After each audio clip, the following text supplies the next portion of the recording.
something that's curious about working memory is how limited it is, really, right? Like it's very stupidly limited, right? Like 3 or 4 items, really. It's like if you're an AI person, you're like, why would I bother?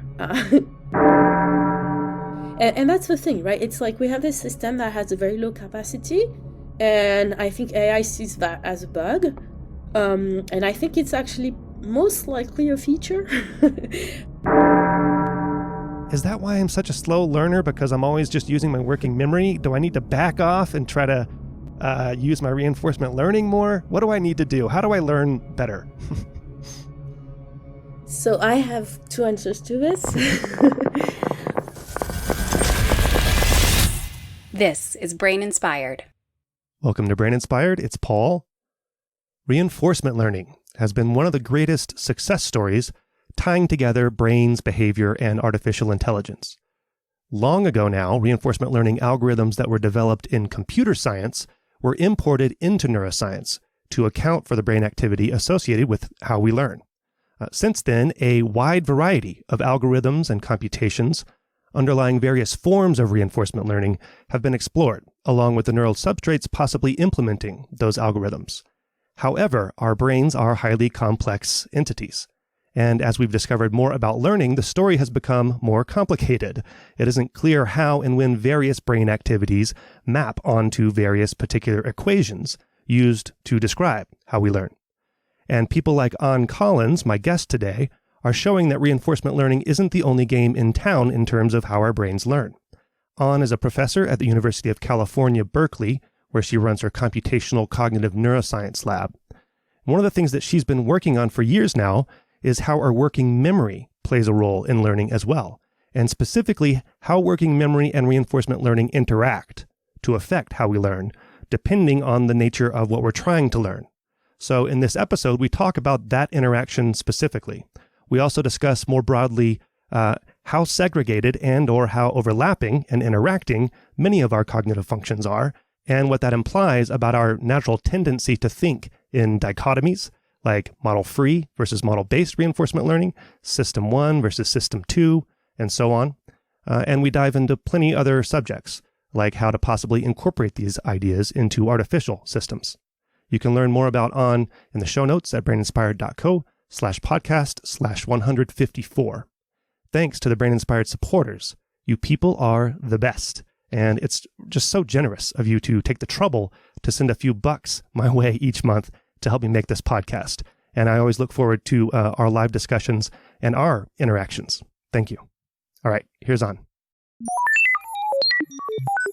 I know that you're not at SFN right now, the annual neuroscience meeting. And in fact, this our discussion here is, I think, over a year in the making, because I'd asked you so long ago, but you had decided to go and procreate apparently for the 3rd time.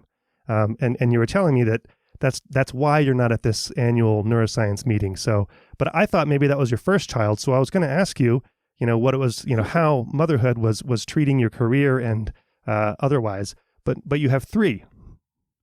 Yeah, I have 3. They're 5.5, 3.5, and 6-month-old now. I'm not going to lie, motherhood is rough with a career, especially if your partner has a career too. Actually, with my first child, my husband wasn't quite working full-time yet, and so we were able to travel and go to lots of conferences and stuff like that, which makes for some really interesting memories of, being at SFN with a baby in the pouch and stuff like that. But yeah, I think the combination of having the other 2, having full-time career, and just, having lost the habit of traveling with COVID too, has really made it much harder this year. Are you done? Are you going to keep going? What I stopped at 2, and I have a surgery to prove it. That's a bit too much detail. Okay. I'm one of 6 children. So people feel like they can ask me this question. I'm actually the 5th of 6 children.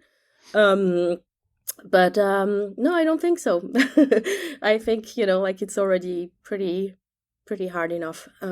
at this point. And I have 3 girls.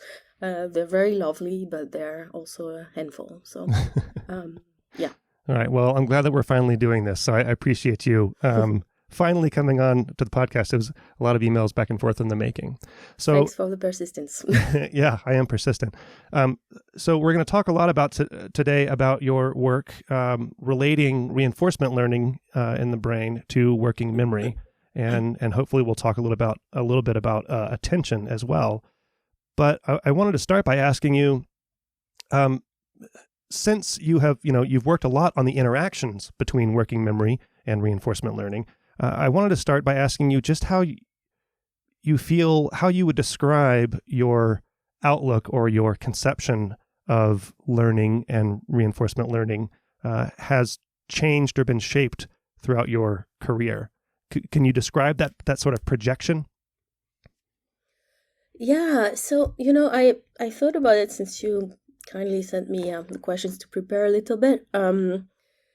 And that's the question I had the hardest time with, actually, because I got into this field not in a traditional way. Not that I think many people There's have no a traditional tradition, career there, but I think in France it's maybe, at least when I was there, it's maybe even less traditional. There was no undergrad in anything close to cognitive science. I discovered cognitive science as part of my breadth requirement in engineering school, alongside with, painting and music and stuff like that. So it was really, I was in a very STEM-oriented undergrad, and, this field was considered very outside of scientific rigor. And because of that, I think I've had this approach where, like, I dove into problems and didn't have much breadth or height of view either, and immediately saw that learning was fairly complex. And throughout my career, essentially, that's been pretty much confirmed. There's no, like, it's complex, and is it complex or complicated? Both, probably. Okay. Yeah. I think it's both, really. I was pretty lost at the beginning. I feel like we're still pretty lost. And also I felt from the beginning that there were, many chunks to it, which I think maps to the complex part. Yeah. And I'm still pretty convinced of that. So it hasn't really changed much. It's just, become more defined in a sense.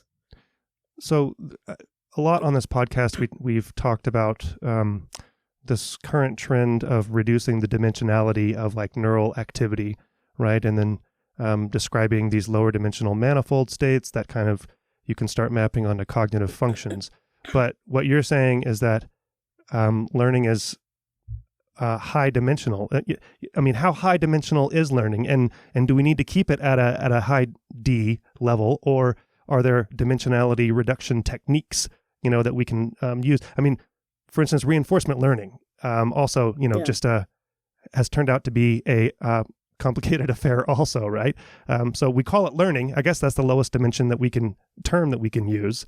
But in your, have you thought throughout your career that it is even more complex than you originally thought, or have you been able to sort of take some of those chunks away and hone in on what you think are fundamental principles?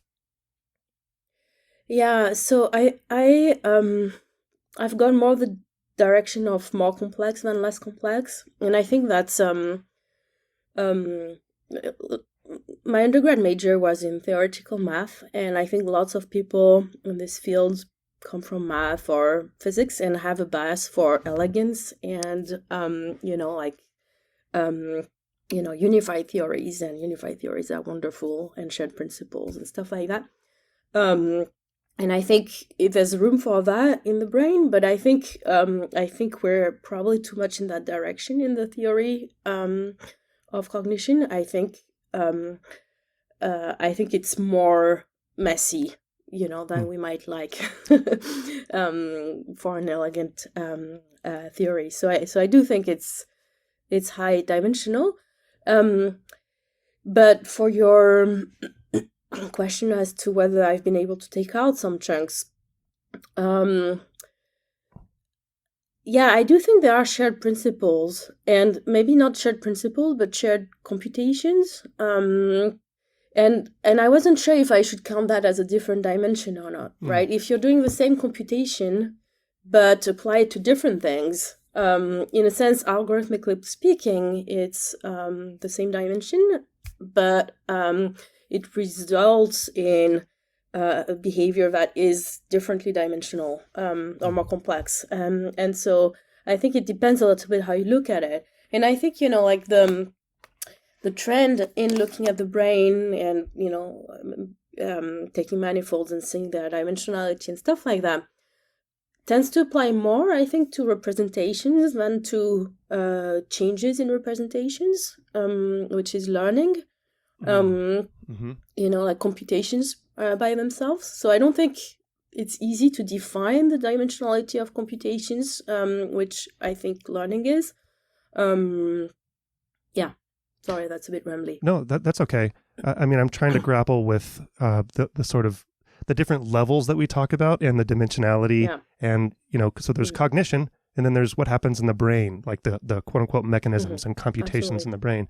I just had Michael Anderson on to talk about his neural reuse and ideas and thinking about going away from thinking about modules in the brain and thinking more in terms of interacting brain areas and how the interactions, there are different players for different cognitive functions, but those, like a same brain area will get reused, right? And you were just mentioning, if you're using the same computations in different areas, whether we should consider that, a different dimension. But go ahead. I don't mean in different areas. I mean really. So I think of something very specific, which is the corticobasal ganglia circuits. So there's loops that go from cortex to striatum to the output of the basal ganglia through the thalamus and back. And I think it's an example where we have, a decent idea of what computation or transformation those loops do. And we know that there's multiple of them with different starting points in cortex, right? And so I think that's an example of, not intra-region computations, but like a network that's making a computation, or at least has some kind of algorithmic function or, information transformation function that can be applied to different things, which may lead to fairly different consequences on cognition and behavior. Does that make sense? Yeah. Well, part of what we're going to talk about is maybe not the computation itself, but the idea of, adding a working memory component to a reinforcement learning algorithm, right? And you do that within a computation. But but then, there are other cognitive functions like attention, et cetera, that maybe you're going to eventually throw into the equation. And would that be a different computation? Or, I'm trying to think about how to think about adding terms to an equation, right? And calling it a computation. Does that change the computation? Do we think of it as one computation? What I was going to ask about is, the modularity of the brain is giving way to like interacting brain structures and like the basal ganglia, cortical thalamic loops, that you were talking about. And I'm trying to think, do we need to think of computations as modular or as high dimensional? How messy computations are clean and the brain is messy, right? How to reconcile those two things? Yeah. I don't have a good answer, but the way I think about it again is as a Taylor expansion. Or like I said, I did math in undergrad. But essentially we're doing this thing, right, where we're trying to understand some aspect of cognition and via the brain. And we start with like a point approximation, okay, like maybe learning is like behaviorists or like cause and effect or something like that, and then we'll go, okay, well, actually, it's a bit more complicated than that. Let's approximate the function with a line, and you have two degrees of freedom, right? And then you could add a third one, etc. And it's a little bit like that I think about it. It's at first approximation, like it was okay to capture lots of learning with just the delta rule kind of RL model. But then you dig a bit deeper, and I could tell you how I got into working memory if you're interested. Please. Later. But okay. But and you discover you have to add working memory. So now you have reinforcement learning and working memory, and they're independent modules. They're just mixed for output, but they're independent. And then you dig a bit deeper and you discover, well, actually they're not independent modules. They kind of like have an impact on each other, and so you have to add that to the mix, etc. And to me, that's the third order. And and it's not the third order in the sense that it's less important or less true. It's just the third order in the sense that you can't really get to it until you've gone to the second order first. Like you have to identify them as potentially independent modules before you can even start thinking about how they might be interacting.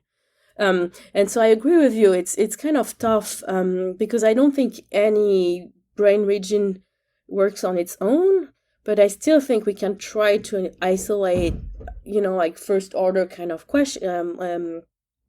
computations they do that will help us then understand how they talk together, without having to assume that they're independent.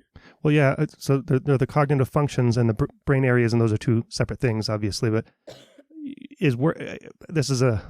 maybe you'll have an answer to this. Is working memory a thing, or is it working memory RL, like your model, right? Like your model just lumps them together, and then maybe that's a separate thing. Or where are the bright lines between cognitive functions, right? If they're interacting, so there's. Interacting is like two different things, but they are interacting. Yeah. Or we could consider that interacting system one thing, or, so is working memory a thing? Yeah, I think it's a thing. So I think it's the animal researchers who have the answer there. I think it's a thing on its own. If you kill one, the other one can still work. Right? So I think if somehow you were able to just take the approximation of my reinforcement learning and working memory model without interactions. I think if you were able to cancel out working memory, you would still be learning, just fairly slowly. And if you were able to turn off reinforcement learning, you would still be using working memory to do something that looks like learning. It would just have a fairly different characteristic behavior. So I think the lesion sense of like if you take it out, does it still work on its own? Is a sense in which you can say, well, it is a thing, even if it's deeply enmeshed with something else. But in the brain, you would have to lesion a particular area and then tie that thing to a particular area. So then it's still not clear how to go from the level of the implementation level in the brain to the cognitive function level that we have named in psychology, for instance. Oh, I completely agree that it's very non-trivial to do that mapping, and that's a lot of work.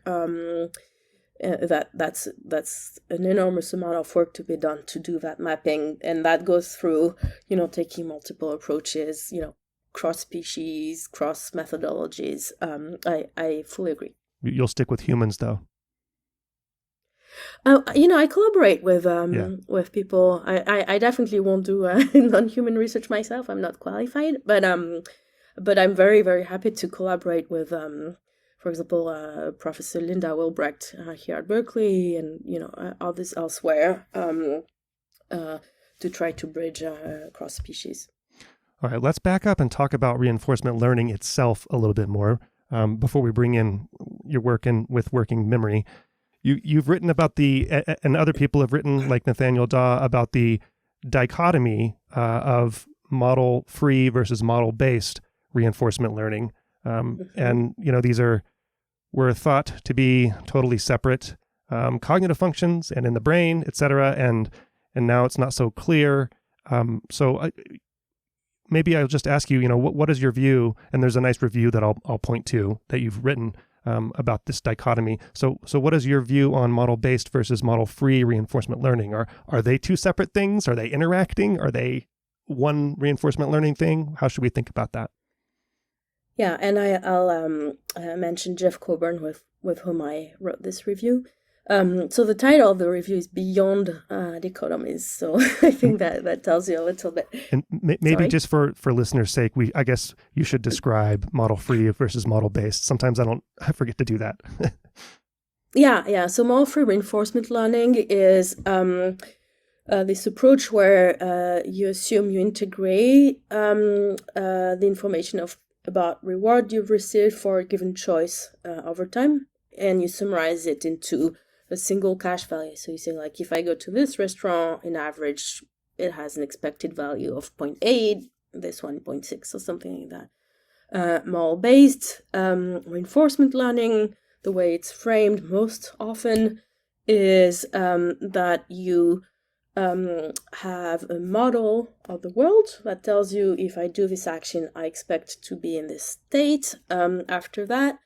And you have a model of the outcomes, which tells you, if I am in this state, I also expect to experience this kind of valence, and that you use this information in an effortful way to plan your choices. And so, like, if I go here, I expect the restaurant to be open, but I know that on Mondays they don't have my favorite food, so I actually don't expect it to be that good, or something like that.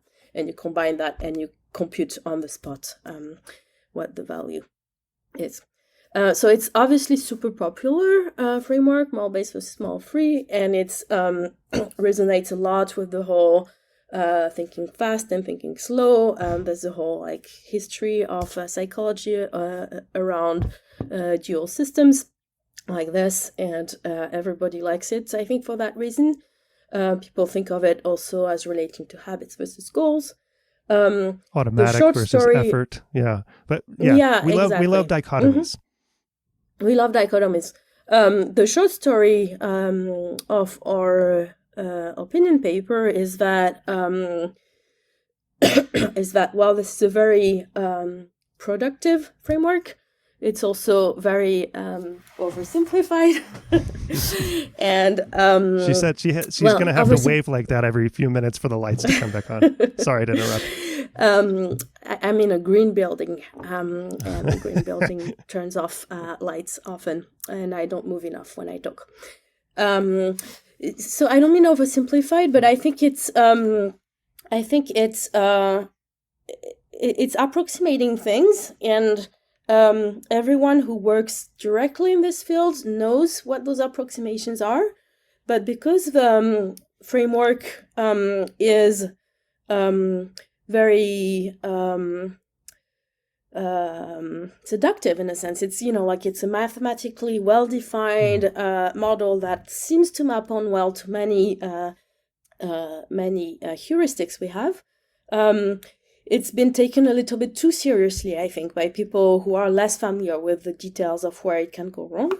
And I think it leads to, it can potentially lead to very big issues of over-interpreting the findings and also, leading you down wrong avenues of research too. So I'm happy to say more about that. Yeah. If you want more details, but give me more details. I have a follow-up question as well. So, okay. Well, I think, for example, that you can make a reasonable case, for the model-free computations in the brain. I think there's been a lot of work around this, and we have a good sense of a network. So, to me, model-free, I can accept that it's a meaningful chunk of learning behavior. Well, this was model-free. Model-free was the first kind of reinforcement learning discovered in the brain, based on in a sense you could consider it the most the basis level of automatic learning or something, perhaps? Well, that's the thing is like, I don't know that that's true. I don't know that it relates to habits. I don't know, at least directly, that it maps onto habits. I don't know that it maps onto automaticity. I know that lots of behavior that's well described by model-free models is not, this kind of implicit, effortless, automatic kind of process. So I think there's a bit of difficulty in mapping it to more, broader concepts like this. But I do think it has the benefit of, at least we have a good hypothesis for where and how it might be implemented in the brain. Mm-hmm. As far as model-based goes, I think it's both too much and too little. Say more. Yes, so it's too much in the sense that I don't think it's a thing. I think there's too many components in it for it to be thought of as a thing. And there's many things you could say about that, but the simplest one is to say, well, there's the planning component. The planning component requires, either simulating things and holding them in working memory or doing it some other way, maybe, via some approximations like I'm sure you've heard others. But then there's also learning the transitions or, representing the reward function. So I think there's multiple subcomponents of it, and so thinking of it as a chunk doesn't seem right. And the second thing I was going to say is that it's not enough in the sense that we often read, even in very prominent journals, even in the abstract, something saying like, learning is well known to be either model-free or model-based. Mm-hmm. And I think that's a big problem to say something like that. It's that there's many aspects of learning that are not to be put into either of those two bins, and that should go beyond. And if only because, model-free and model-based are focused on this type of environments where sequential decision-making. Yeah. Yeah. So model-based is too much and not enough, and it's not a thing, and model-free is a thing. So what is that like? How should we think? It's more likely to be a thing. It's more likely to be a thing. Okay, so probability of 0.7 being a thing. Okay, well, I was going to ask you then, how should we think of, as opposed to a dichotomy, how should we think of the gradient or transition? Is it just piling more cognitive functions necessary? What we call model-based is, I guess we could continue to call it model-based, but just realize that it is comprised of lots of different elements, perhaps. Yeah, so it's this question of, if you imagine you have, if you imagine learning as a high-dimensional space, and you imagine you have the, model-free dimension here, and you have model-based, and I think essentially that model-based is not a single dimension. It's a, scatter plot. It's a manifold. Okay. Yeah. And the question is,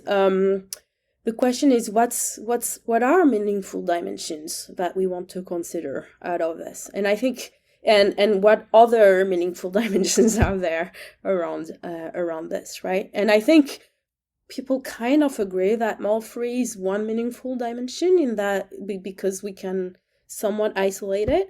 But I think in model-based, it's less clear. And so I think the way forward is to say like, okay, what are, the key core ingredients that can be isolated that then get mixed together to support learning. Is there a better term than model-based then?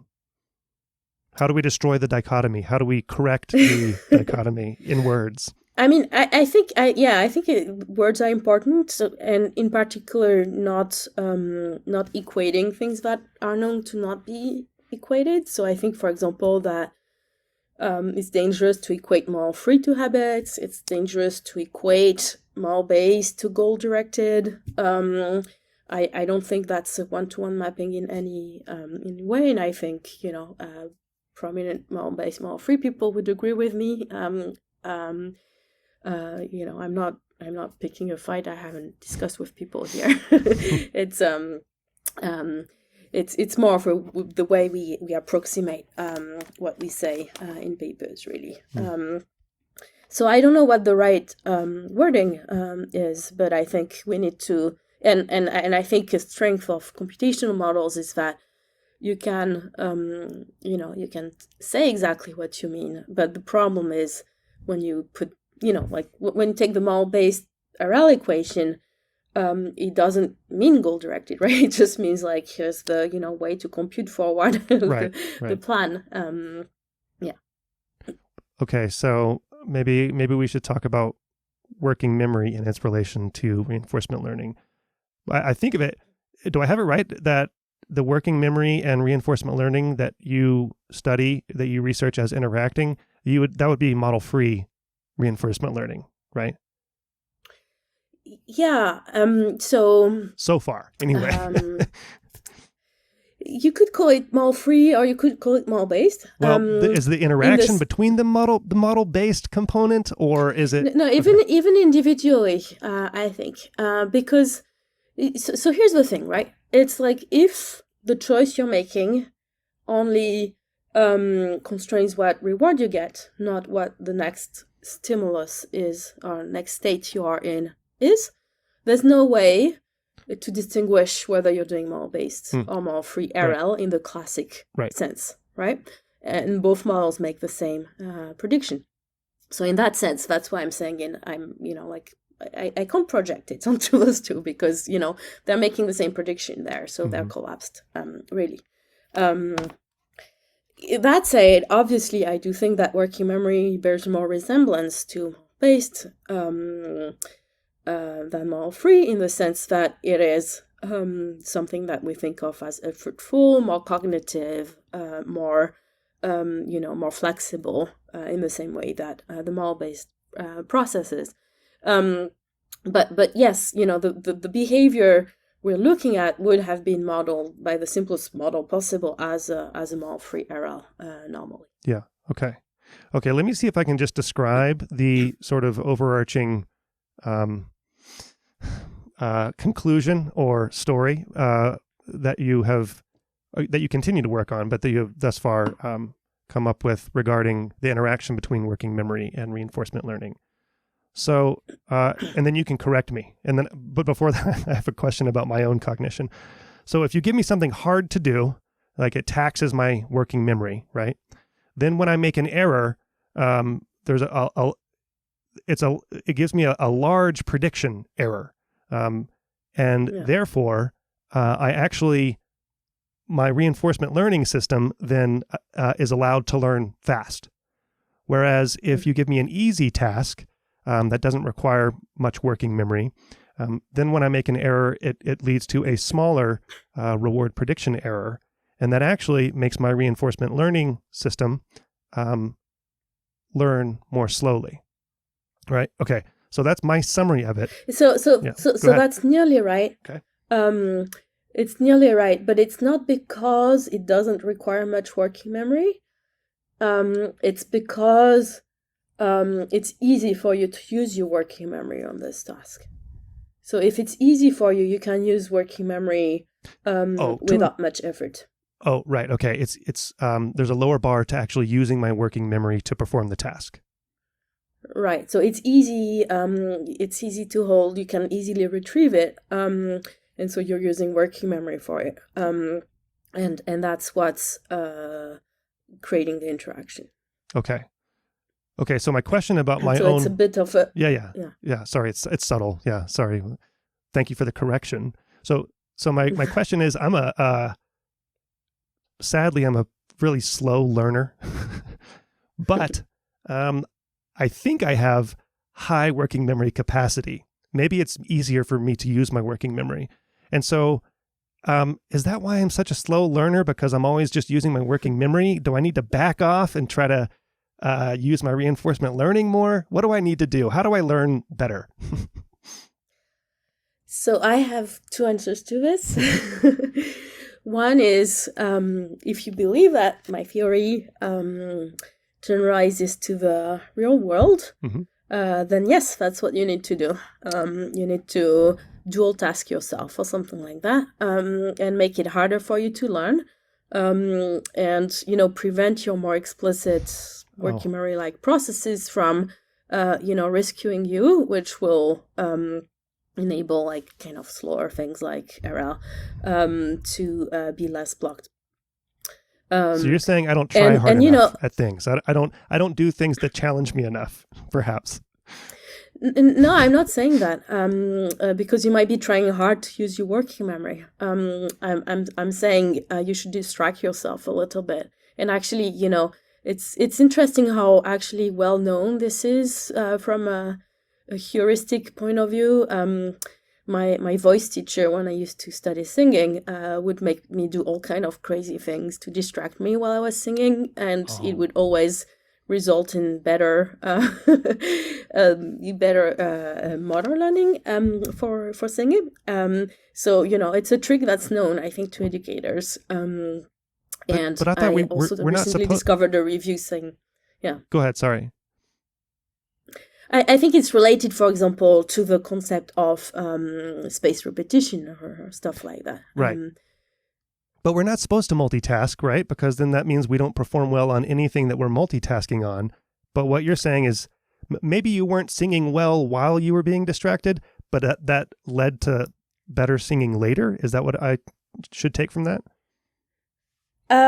I think it led to not retrieving the thing that I was trying to explicitly retrieve, which allowed the more implicit system to both make its own choices and its own predictions, and so learn from them. I have no idea, right? if this is true. I don't study singing, but that's what the implication would be. Yeah, let's turn this episode into a self-help episode. Those are popular, right? So let's do that. Yeah, so that's my second answer. Actually, it's that I think it's important as cognitive scientists to think about applications of our findings. But I also find it very terrifying, especially in my domain where I study learning,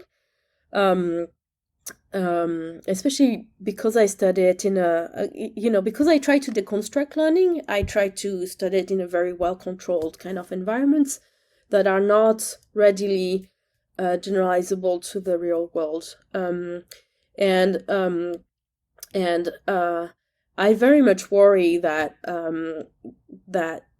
people will do exactly what you're saying, is like take my theory and assume it generalizes to the real world and apply it, and for all I know, it could be, it could lead to the opposite effect, essentially, because of this Taylor expansion again thing, right? Like, because like I'm trying to deconstruct it and I'm going step by step, but it's possible that orders 3, 4, and 5, might flip around because it's a complex system I've seen so far. Yeah, exactly.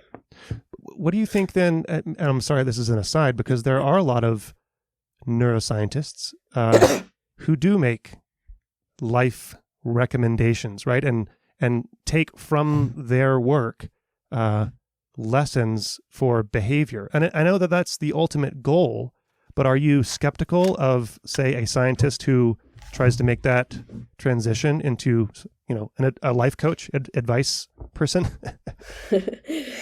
I won't make a broad call on this. Come on. I think it's probably fairly dependent on the specifics of what you study. Yeah. Essentially the question is how generalizable, how much evidence do you have that the findings you have in the lab are broadly applicable to real life. And I think plenty of people ask this question, right? Like plenty of people, take lab experiments and try to relate them to real life outcomes in some ways, or try to apply them to more naturalistic experiments, whether that's, I don't know, I saw a recent paper, I think by Ross Otto's team looking at choice of pizza online or something like that, and try to see like, okay, those principles we've developed in the lab, like, do they explain things also for more real kind of decisions? And so if you have, done this kind of homework and are able to say like, well, the principles I derived are generalizable, then sure, maybe you have the expertise needed to do that transition. I personally, in my specific domain, don't feel like we're there. And so I personally would be very worried about doing that jump, especially because I think, the people who ask for this kind of advice tend to be vulnerable. People who want to improve might have needed to improve in a sense. And so I would not want them to be my guinea pigs on that. Yeah. So, well, since you said you're not there, A, do you have an interest in getting there? And B, how long do you project where you would feel comfortable? I have an interest in getting there. I confess that I'm my primary interest is really fundamental research. But does that mean understanding the phenomena? Yeah. Yeah. That's my primary interest. But I do have a genuine secondary interest in making this something useful for society. Yeah. Well, I not mean, that I don't think. Yeah. You've studied this in the context of schizophrenia, I know, and so disorder. So you are applying it in that sense and linking it to behavior. But absolutely, yeah. And I do think I mean, maybe something that I'm even more interested in than computational psychiatry might be education, actually, because I think there's lots of individual differences in how people learn, and I think if we understood things better, we might be able to help more there. But I definitely think that's somewhere where we have to be very, very, very careful, because the impact on individuals is could be very big. So we need to really understand these positive or negative directions. Yeah. Okay. So it could be initial conditions, and applying some diagnostic or some procedure could lead to widely divergent results. Exactly what you said, right? Like if I go and take like a class of third graders and tell them to and dual task them for the whole day because I think they're going to learn better, and then I discover that actually the impact of three of the kids get really fucked up of being dual tasked the whole day is that they lose all their motivation and they stop learning, and so maybe they retain that better, but the downstream impact is completely different from what I thought. It's like, well, how ethical was this experiment?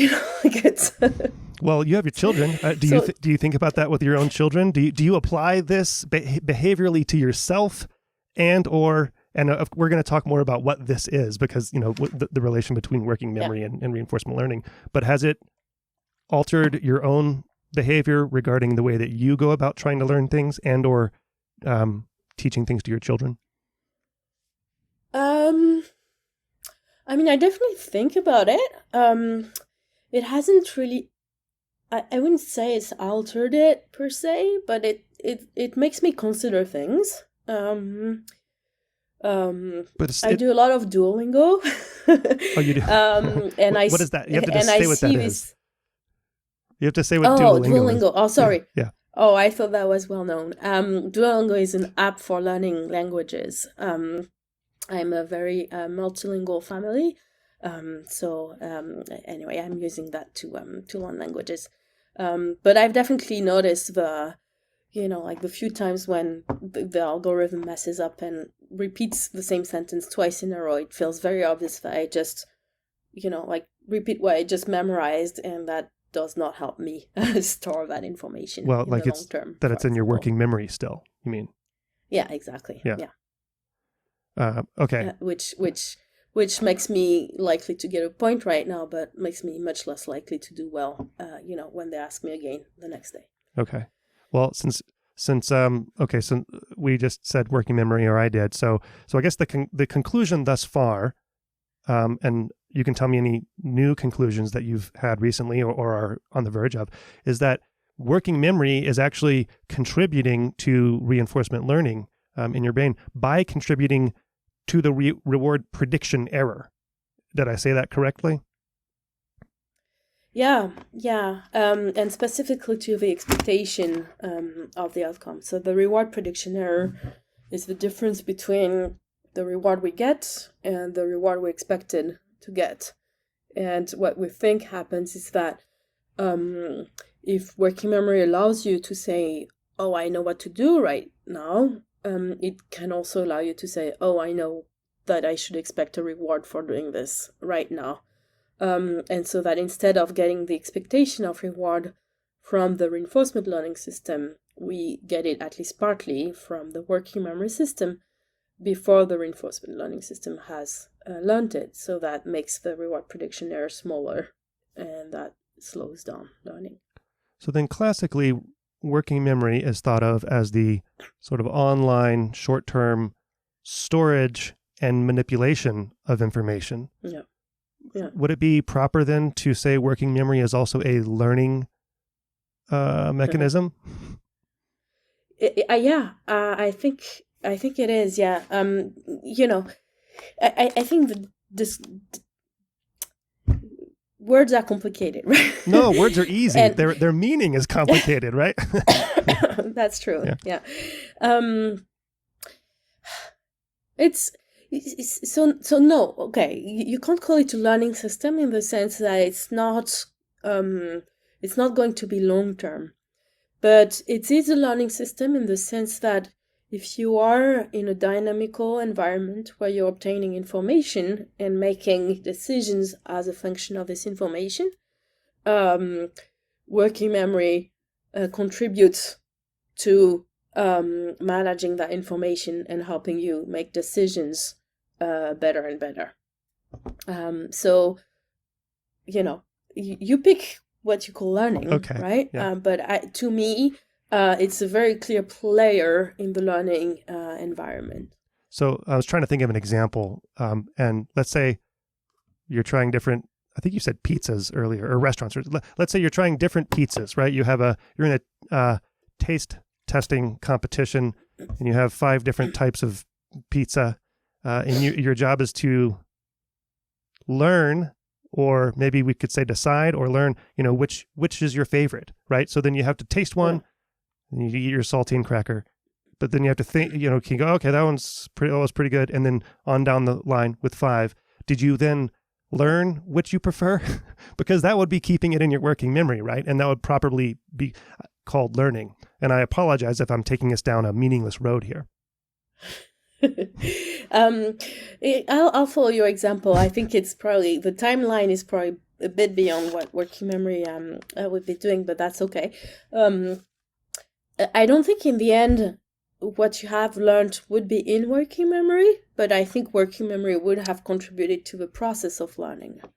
But then what you have learned is called memory and not learning, right? So the learning is what I'm asking about, because there is a difference. Learning and memory are always associated, but the learning is the storing, is the process by which one stores, right? Sure. So then it is part of the process. Yeah. I don't know if everybody would agree with you that learning is just the process, not the outcome. But I agree in that case. If you see learning as the process, then certainly I think that working memory is an important part of the learning process. Okay, so you've established that working memory contributes to reinforcement learning. And, just going back to the idea of, the anti-modular brain, all the brain areas are interacting, all the cognitive functions seem to be interacting. So does reinforcement learning itself also affect working memory? Do they go back and forth? Yeah, absolutely. I actually also wrote a review recently with a postdoc in my lab, Aspen U, where we try to show that it's, bidirectional.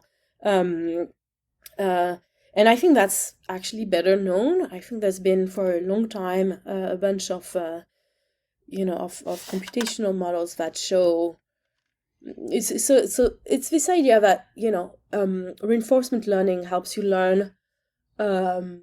We tend to think of it as learning concrete actions or concrete choices, like pick between A and B, or press this key or that key, or like turn right or turn left or something like that.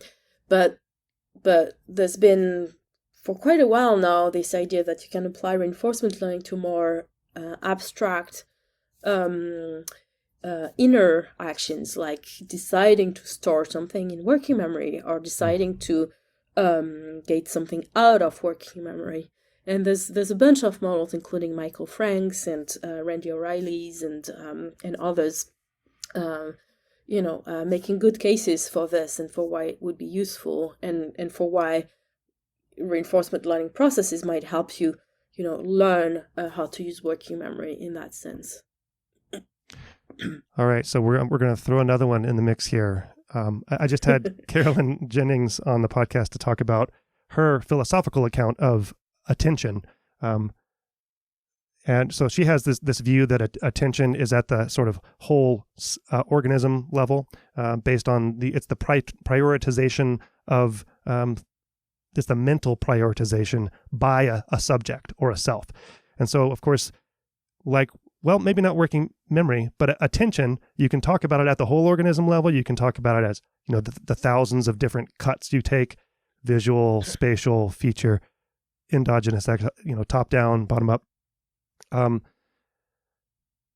So the question is, what's the difference between attention and working memory? Because it seems, from non-human primate studies, everywhere you have a readout for attention in a neuron, there's a readout for working memory as well. And it seems like they are inextricably intertwined.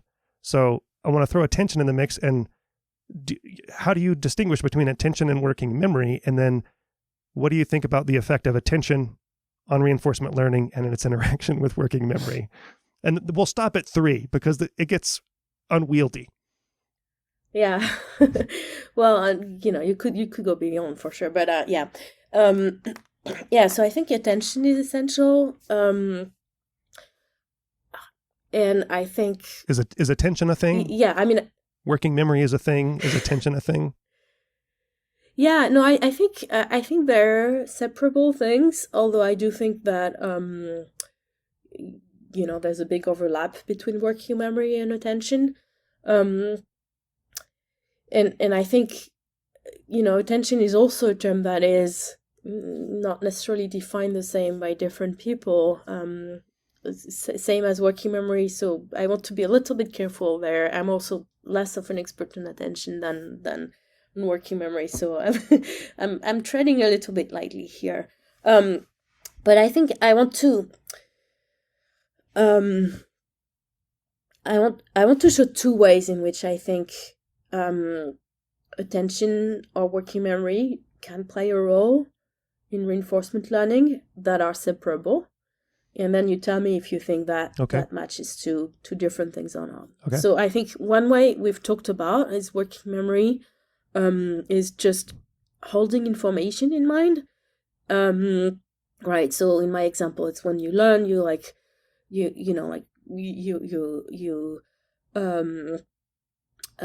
for example, see a stimulus, make a choice, get a reward, and you just hold that in mind. So I got 1 point when I pressed left when I saw a red triangle, and so that's good. So I'm going to hold in mind to press left for the red triangle. So that's one function that working memory can have. It's like active hold in mind of something that you've constructed internally, this policy, then that you can reuse, and that is useful for learning. A separate role is filtering. So if you think about it, reinforcement learning processes, they assume a state space and an action space. right? And state spaces in the real world are,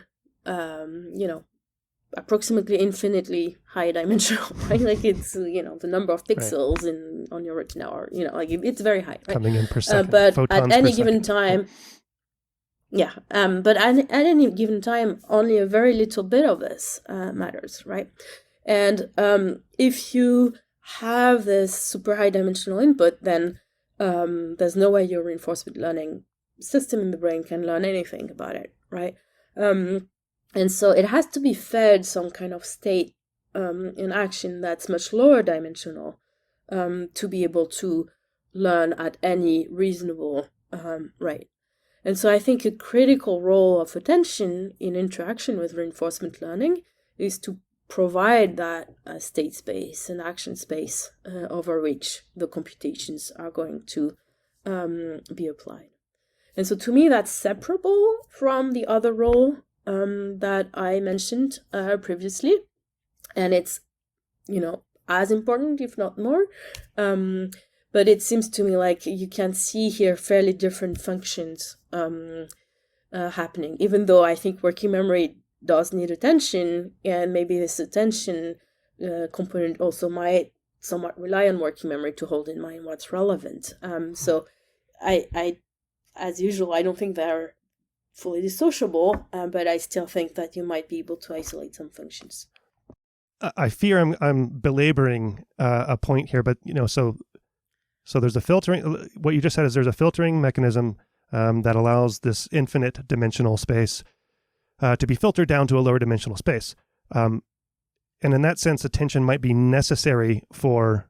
Would you say attention is necessary for working memory? Because working memory is by definition in a low dimensional space, 7 plus or minus 3 or whatever it is, and then depending on the system of working memory you're dealing with, you can only hold a few things in mind, right? Yeah. I think it's necessary in my specific domain. I think there's different types of working memory, and actually the 7 plus 3 in my case is more like 3 or 4. Mine's like 12. But no, I'm just kidding.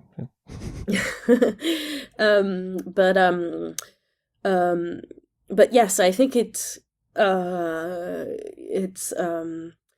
in this domain, at least, I think attention is necessary. But I do know that there's other domains of people who study short-term visual working memory, for example, where they show effects that seem less dependent on attention. So again, not my specialty. So I don't want to comment too much on that. Yeah.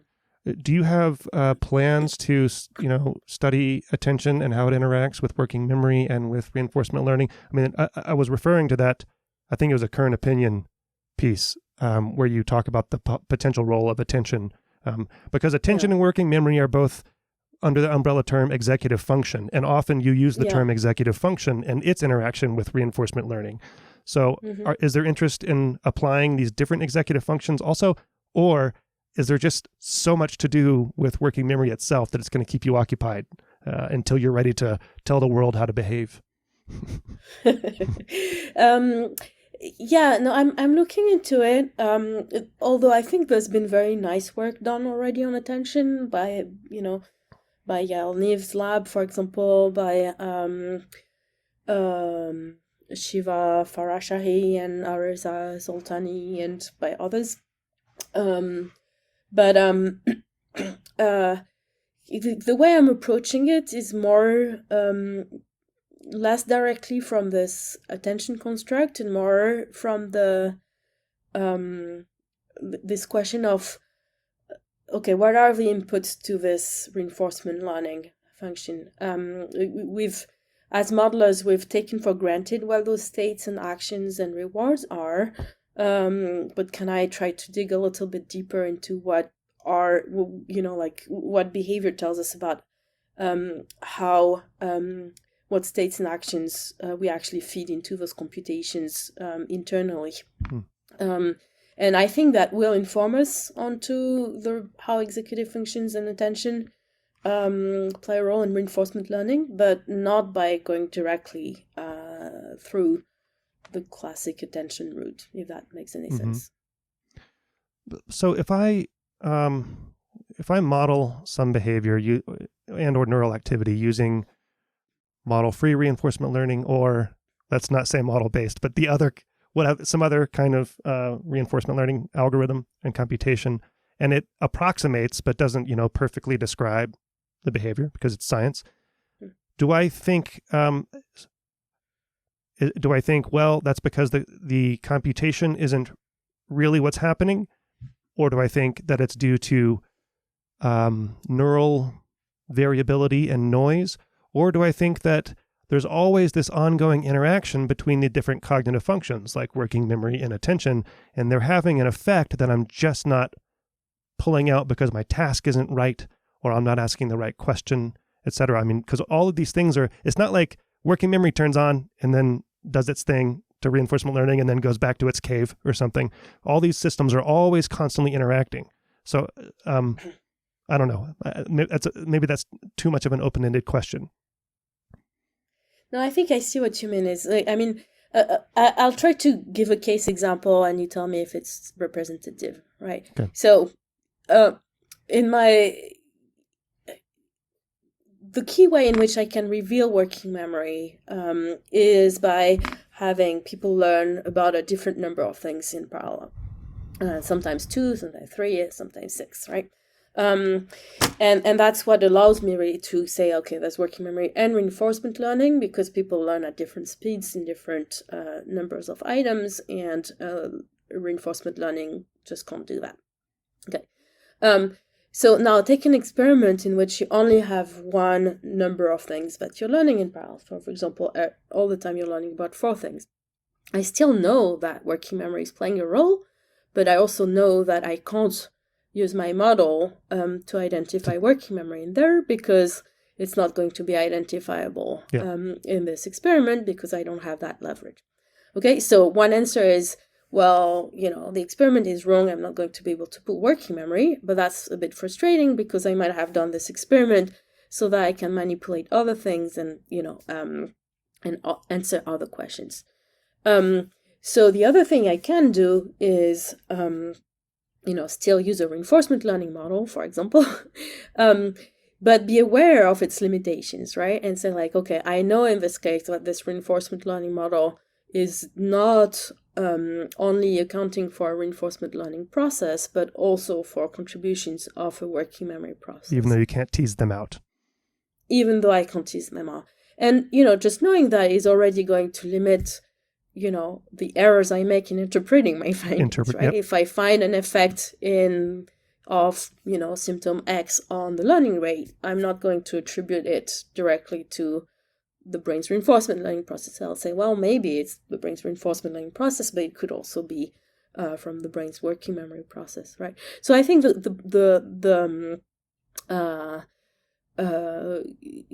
what's important is knowing what you can and can't conclude from your models. And obviously you're going to have different goals in different experiments. So sometimes it's important that you capture as much variance in the behavior as you can, and sometimes it's not.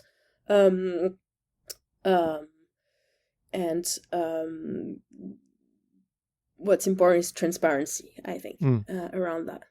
Well, but we have to interpret in our conclusions, which is sometimes perhaps the least enjoyable part.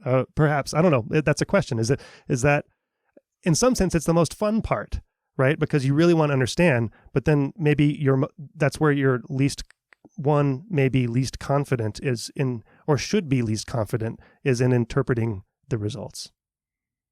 Yeah, I mean, it's the riskiest part in a sense. It's where you put yourself on the spot to a degree, and it's the process of science. I think it's where you can generate predictions in a sense, right? Saying like, well, this is risky. This is how I'm interpreting it, and either I'm convinced that my results fully support this conclusion, in which case I need to make that case, or I'm not, in which case I need to state how I would strengthen this, saying like, well, if that's the case, then I should also see this and that, and it could be tested in this way and that way.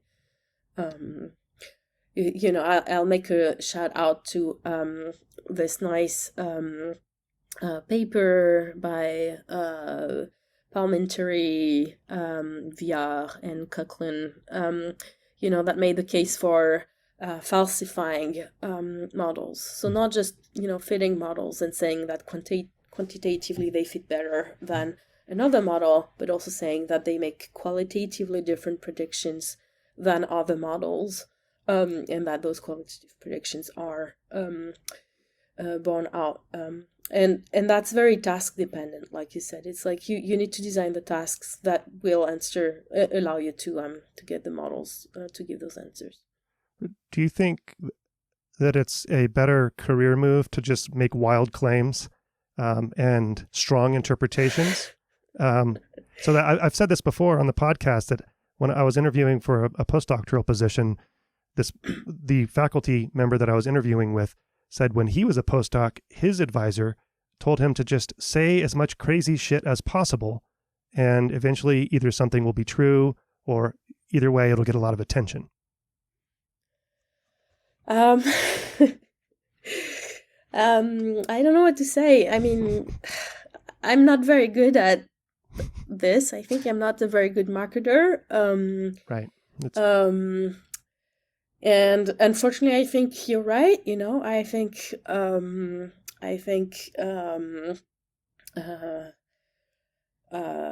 overstated claims get attention, and in particular get editors' attentions, and get past desk review. They get past desk rejection, and and so I mean, there's research on this, right? It's not just my impression, right? It pays for individuals' careers. I don't think it pays for science, though. I mean, I feel like I've seen lots of people follow through research directions that, like I told them I thought were wrong, and they spent 2 years in it, and then so like, oh, I guess I can't identify that model in this experiment. Like, sorry. So I would not recommend doing that, but unfortunately, we live in an ecosystem, right? Right. You're never supposed to admit when you're wrong in our ecosystem.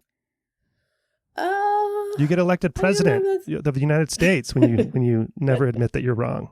So I don't know. There's, all right. We'll move on. Go ahead. Yeah. No, go ahead. If you want to comment, go ahead.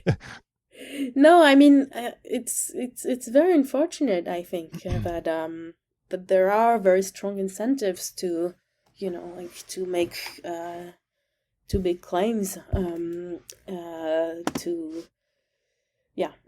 the system. I think it's bad for science. So no, I wouldn't encourage anyone to do that, but at the same time, I recognize the strength of the incentives. Speaking of saying crazy shit, you want to talk about artificial intelligence for a few minutes? If you want. How's that for a segue? So one of the reasons why I wanted to talk about your work about, working memory interacting with reinforcement learning, and then the broader picture of cognitive functions interacting and how it's a complex mess. I'm wondering if there are lessons that I'm not sure how much you're into the deep learning world and the artificial intelligence explosion.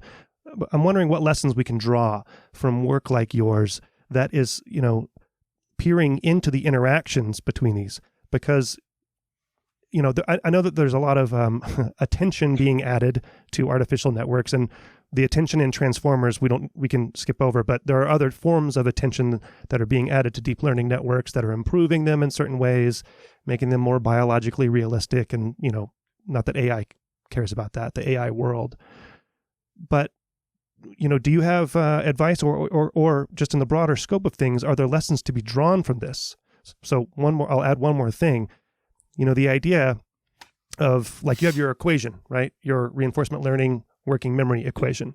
Is it right to just cleanly add that equation into an AI system and then say, well, now we've put working memory into it? Or, like, do we need to understand all these interacting cognitive functions and their quote unquote mechanisms to implement them. I mean, how far do you think AI can get by just putting a clean computation in and an algorithm? Eventually they're going to have to interact, right, to get real intelligence. Do we need all the components? What are the components? What is there to glean from this kind of work? Thanks for the question. Yeah, so I do follow AI, although I don't think anyone can follow it at the pace it goes. Or neuroscience, or just the neuroscience of attention, or working memory, or any of them. Yeah. But AI is pretty particularly crazy these days. Yeah. But yeah, no, I do try to keep an eye on it. So I do think crosstalk in both directions, but in the direction of cognitive neuroscience towards AI could be very beneficial to AI, and I don't think it necessitates us to have figured out all the interactions and stuff like that. I think we're getting lots of or precise, details. I think we're getting lots of insights as to things that matter, even if we don't exactly how they matter. That can be used. That should serve as inspiration, if not exact models, for AI agents.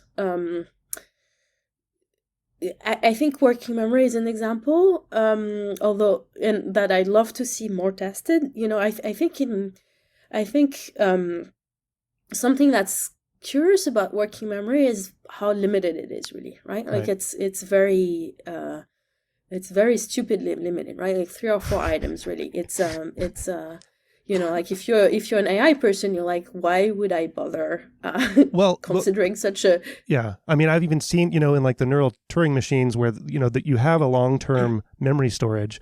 It's even sometimes called working memory because you could just retrieve it after a few steps, right? So in that sense, it's working memory, but in the, we would consider it more like long-term memory or something. Yeah, no, it's long-term memory. No system that has a high capacity can be called working memory, I think. And that's the thing, right? It's like we have this system that has a very low capacity, and I think AI sees that as a bug. And I think it's actually most likely a feature, although I don't have proof of that.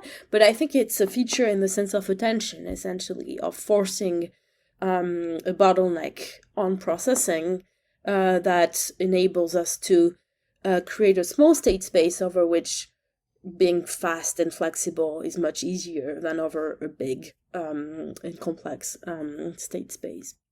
So I think... Go ahead. I was going to say, but if I had unlimited or much less limited resources and computational speed, would I still need that? Because it does seem to be dependent on limited cognitive resources. Well, I think if you're someone trying to do automatic self-driving cars or something like that, right? You care about how much resources you spend and how quickly you're able to adapt in a different environment, right? Even if you have much more than humans, right? You have limited resources and a very limited amount of time to react to a new situation. So I think, even if you don't take the exact 3-4 number seriously, I think you should still take the more general idea of like maybe a bottleneck is a good principle seriously. Just not I think there's also example. Just not our dumb limited bottleneck, perhaps. Maybe a larger, wider capacity bottleneck, depending on how fast you need to make decisions, right? Yeah, maybe. I think it's an open question. I think it's something to be explored, really. And I think there's other examples. Like there's another side of my work that's about structured learning.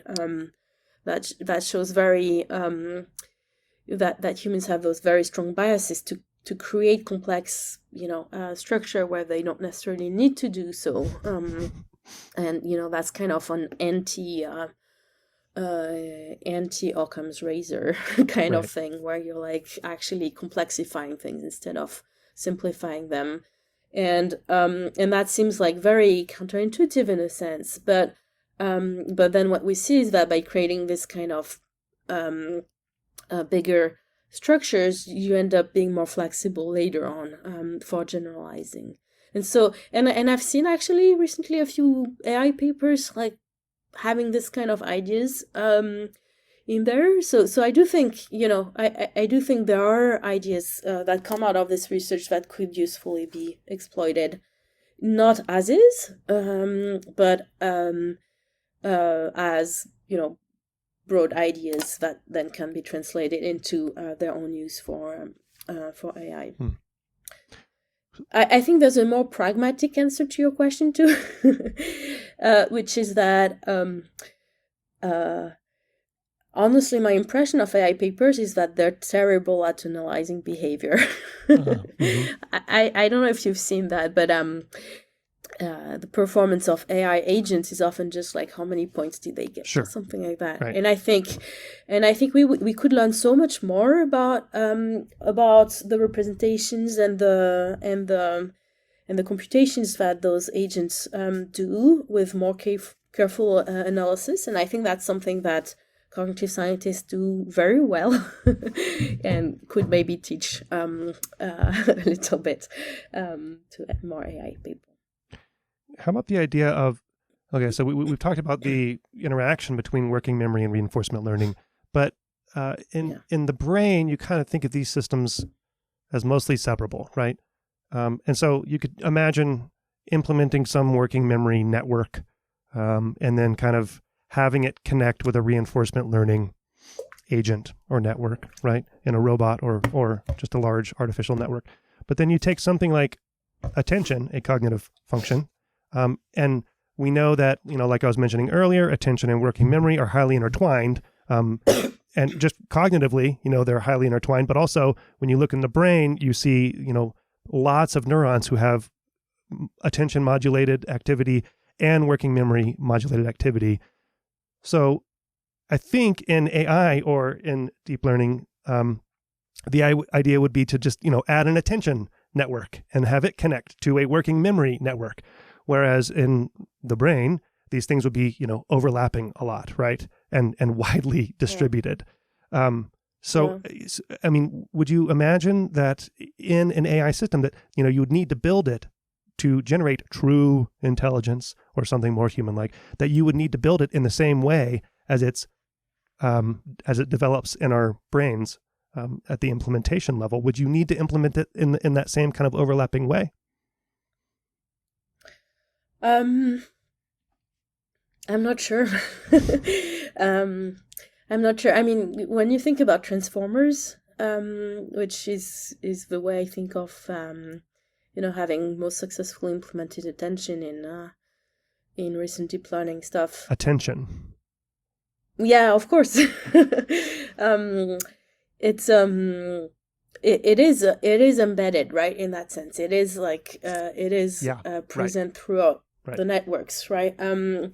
So that's true. Yeah, that's true. I should have even thought of that before I started spouting off about adding it as a module. But I think most of the time the approach is more, like you said before, is to create a separate module and make it only regroup it somewhere towards the end of the process or something. I really don't know. It seems to me like the more successful approach. I don't know. I guess I can think of examples of both, right? Like you said, the neural Turing machine has this kind of like modular structure that was very successful for certain applications. The transformer has that much more integrated structure that's successful for other approaches. Maybe that's where we can learn more, like if we go back to our dimensions at the beginning, right? Like if, maybe the fact that it's omnipresent tells us that it's less of a pure dimension than we think it is. And maybe that's where we need to do more work. I don't know. Is intelligence itself a super high dimensional space? Or because, we measure it with one number often. Yeah. Well, I mean, we all know how controversial that is, right? Yeah. Yes, I think, I mean, I have no expertise in this either, but I don't doubt that intelligence is super high dimensional. Yeah. You're a classical singer? What does that mean? Yeah. Like, what does that mean? Operatic? Opera, yeah, classical, Mozart's Requiem, stuff like that. Oh, okay. You play probably multiple instruments. You're multilingual. You probably play multiple instruments. You probably dual task on the instruments so that you can learn them better, right? I play the cello. Oh, of course you do. Okay, well, I don't know if you've ever been in a band. I don't particularly like it when scientists name their band something like Science-y and then